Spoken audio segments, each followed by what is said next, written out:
Deck. Chỉ tao mua ở cao dầu gió mà tu chia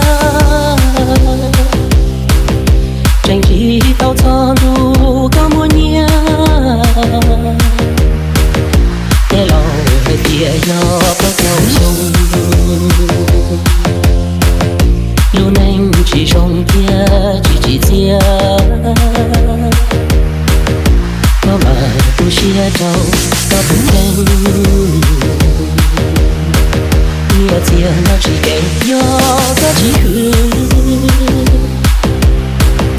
chỉ mua lần cười gió ta tao có yêu phụ chín tháng để tao đi hạ chỉ mua chỉ trả mua chỉ trong gió để chờ hương say chỉ tao có By Team Nga DPC Pepsi.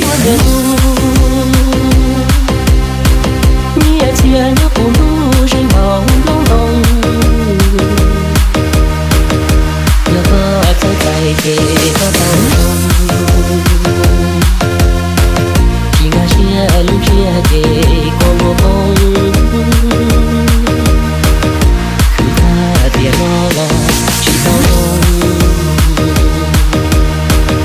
Tu gì thì nhanh nhanh do chúng ta mò chia yêu đó ít thì do chúng có tao sao tao thế lâu lại tu chỉ không nhớ xa thôi trong luôn chỉ mong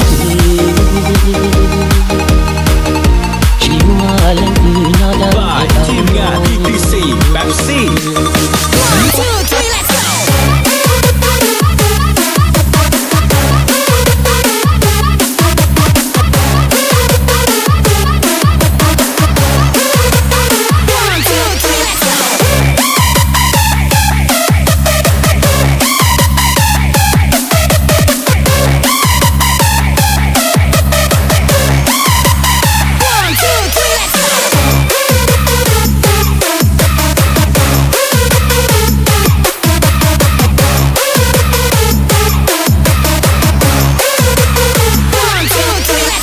By Team Nga DPC Pepsi.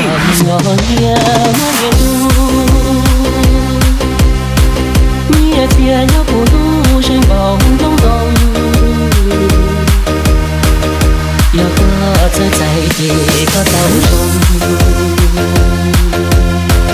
Chỉ ngã chia lúc chia thì có một bóng. Cứ ta tiền nó lo chỉ tao không. Đi tu gì thì nhanh nhanh cho chúng ta mò chia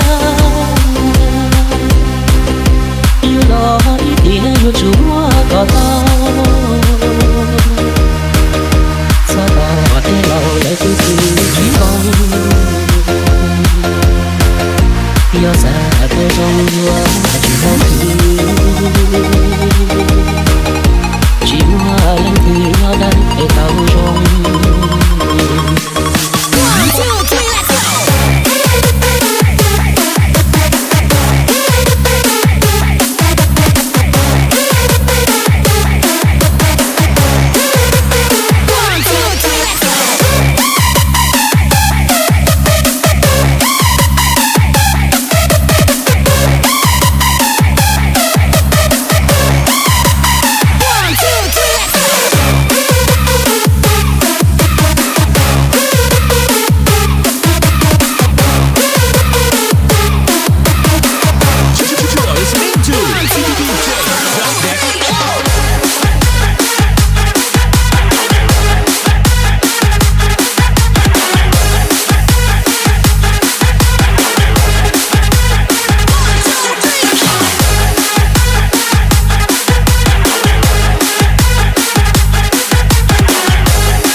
DeeJayz DOK